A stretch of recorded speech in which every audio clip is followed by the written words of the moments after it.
Hey guys, I am so exhausted after today, running around like a crazy person.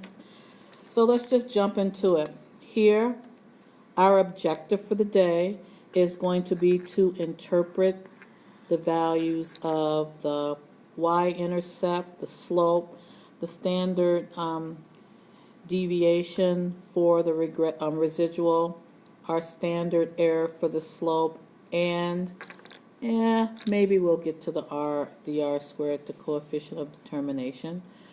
Okay, in context and in value, and we're going to construct the confidence interval for the true slope. So let's jump into it.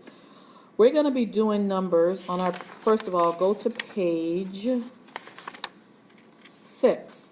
And as we go to page 6, it tells us to refer to problem 4. So find your problem 4 in your textbook. Take a moment and read it. Okay, so we have here prey attracts predators. So we have one study that looked at kelp and their common predators. So we have 4 groups of circular pins, and we looked at young perch that were randomly selected in a group, and they were placed in 10, 20, 40, and 60 perches in 4 pins. Next, here is our regression information. We have our explanatory, which is the number of perches, and we have our response, which is the proportion of perch killed by the bass. We also have here our residual plot and our histogram that represents the data. Which takes me to problem number 6. Here is the statistical information that was taken out of this.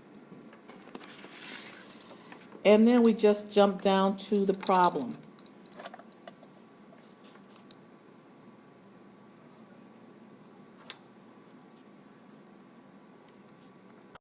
Now let's remind ourselves of a couple of things. Okay, first of all, we know that this is the slope. We know that this is the y-intercept. And here's something new. Here's our standard deviation of the slope. So this right here is the standard deviation of the slope. Here's the standard deviation of the residual.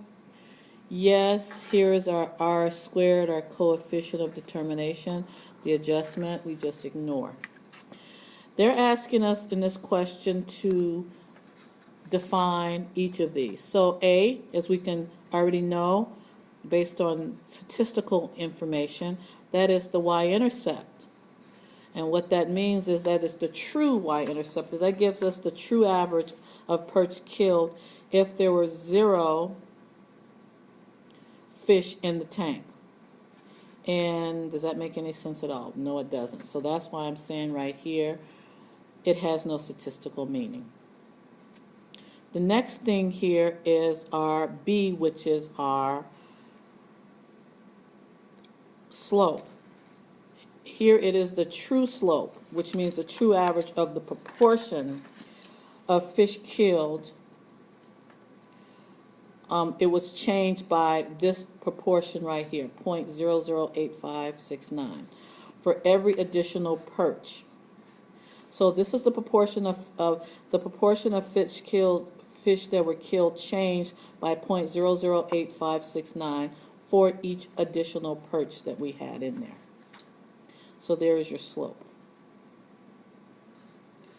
The last question is, what is the standard deviation? I had to slide my standard deviation down here at the bottom. And the standard deviation here is the true standard deviation, okay, of the residual, which basically, remember, standard deviation is all about variability. Okay, so this tells us how much the proportion is going to vary. It's going to vary by 0.1866. So how much the proportion that were killed varies from the regression line. Okay, next, since we have defined our alpha, our beta, and our sigma, and remember that's Greek, so it's always about the population, let's answer these questions. Give the standard error, find the critical value, and then give the confidence interval, and then interpret the interval. So and of course I forgot about this last thing, explain the meaning of a 90% confidence interval. 90% confident, excuse me. Okay, so the first thing, give the standard error. Standard error, remember, that's the standard error of the slope. There's your little b, and that's the value right there. How do you know what it looks like on this statistical table? Here's your slope right here. Here's your standard error. So standard error goes down, slope goes over. Standard error of slope right there. And what this is saying is that, okay, the sample of the slope regression is going to vary by this amount from the true slope, on average, of course, for predicting the proportion of the perch killed in the pen. Please remember the whole premise behind this is that we're going to use this regression line to make a prediction, but this standard error of the slope tells us how far off our slope is going to be. And if our slope is off, that also is going to affect our prediction. I mean, think about the math that's behind that. Next, as we look at part B, what are they asking for? The critical value and the so they're looking for T star, because remember, this is T star when it comes to regression analysis, and we're looking for the confidence interval for the regression line. Okay, so I don't think I mentioned this before, and we need to slide back up. Okay, the degree of freedom. So let me go up right here, go back to the top. Degree of freedom, and I may have mentioned this somewhere else, I don't know. This is n minus 2. And your thoughts might be, Ms. Yarbrough, wasn't it n minus 1 on everything else? Well, all of a sudden it's a 2. Well, it's two-dimensional, x and y, right? So think of it that way. So here your degree of freedom is 16, because they gave us 16 fish, because that's what was given to us before, minus the 2. Your confidence interval, now where did that come from? Let's remind ourselves. Okay, so what I was saying is, where did this come from? Now, if you have an inverse t on your 84, that's what you're going to be putting in. I want to say, and don't quote me on this, inverse t is going to be the 90, and then your degree of freedom, which is 14. Again, you can confirm that if I'm wrong, let me know tomorrow. Okay, but the other way we have to do it, for those of us who have the charts and we're stuck with it, we have to go here for our t distribution, and we are going to go over to 90. Okay, so here we're going to the degree of freedom.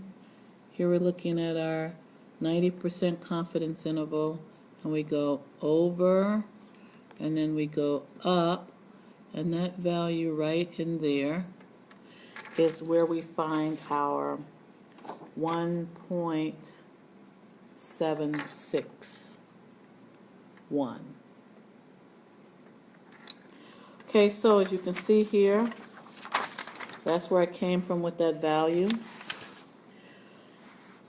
Now, our confidence interval, as I slide, remember our slope up here, as I try to show you, is your 0.008569.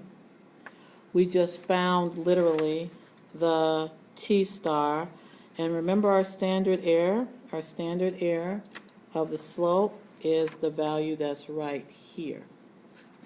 So we just take it and we plug it in. Please recognize we did no work, we just used the table. Okay, and for those of you who are like, well, I want to put this in the calculator, why? I mean, you've got to do this math in the calculator, but there's no way that you can go into a t interval, a t regression interval for this, because you don't have any raw data. So there it is. And then lastly, did I answer the question? Oh, here's our prediction. We're 90% confident the true regression line for predicting the portion of perch killed in the pen is going to range between this and this. So, and I should say regression, the true slope of the regression line. Because let's face it, as I look right here, what is that? That's your slope, plus or minus. Okay, next, let's go to problem number 10. Oh, I didn't answer part D yet. Okay, so they're asking in context, what is a 90%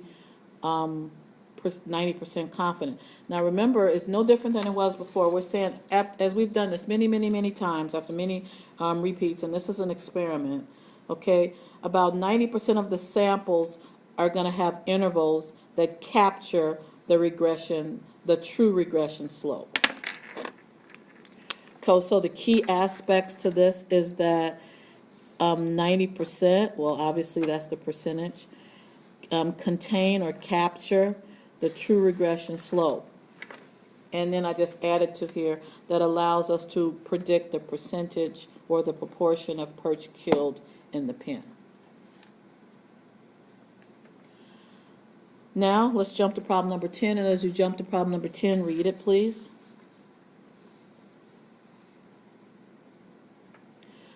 Okay, so right here we have a random selection of 18 students in a large high school. Here we have measuring the arm span and the height in inches. So here is his analysis. Let's recognize the information we have right here. Here again is the slope. This is the y-intercept. Here is the standard error of the slope. Here is the standard deviation of the line, of the residual, excuse me. Well, that kind of makes sense because isn't the residual measure the error between the regression line and the observed? Isn't that a residual? And here the standard error of the regression line, we're talking about errors in the line, errors in the predicted line versus the actual observed points. So it could go both ways. Now they asked me to do the interval, and they said we're assuming that conditions are being met. So thank you. Let's remind ourselves of what the conditions are, though. Okay, yes, we have to have, it has to look linear. Okay, the standard error or the standard deviation for x and y have to be the same, or similar, I should say, have to be consistent.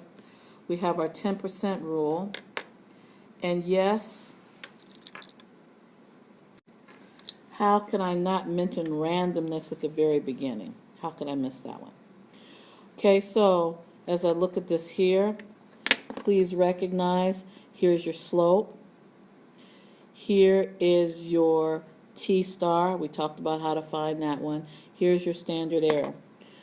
Okay, let's remind ourselves of the naked formula. You have B. Now remember, this is a sample, so it is the baby B, the sample B. Plus or minus your t-star, and then the standard error of the slope. This is your generic formula that is not on a formula card anywhere. It is, and I should say this is the formula specific for the regression line. We do have the generic one if you refer back to your notes, which is nothing but the statistic plus or minus the critical value times the standard deviation of the slope. But this is specific for this regression line. So you take it, you plug it in, and these are your values. Okay, as you look here, here is the interpretation. 90% confident that the true proportion, the true population slope. The true in population is redundant, so you can say the true slope if you want to, of relationship or relating the height of the arm span, the heights to arm span of high school students is going to lie between. So as I said earlier, this is talking about slope, and we're talking about the true slope is going to lie inside of that interval. And then the last question I want to do, because all of these questions are one big fat mega question, okay, we want to make a prediction. We want to see how far off do we expect the prediction line to be, which means, sounds like we're looking for standard deviation, but let's look at A first. Prediction, well, what does that mean? That means I need the equation. And please remember, my equation is nothing but y hat is going to equal 11.547 plus 0.84042 x, in which x is going to be what? X is going to be arm span. And y hat is going to be the height, the predicted height. Okay, so we just take it and we plug it in. And recognize this is in terms of inches, so don't forget your measurements. Part K, so approximately, and then we look at part B, because here's your A, here's a B. Approximately, so what, how far off? It's going to be off by approximately 1.613. And that's your value for S, right here. Okay, it's going to be off approximately 1.613 inches off the actual height. So that is it. Tomorrow we're going to do problems in class. So I hope you're hearing me. Bring your books, period 1 and 2. Bring your books. Bye-bye.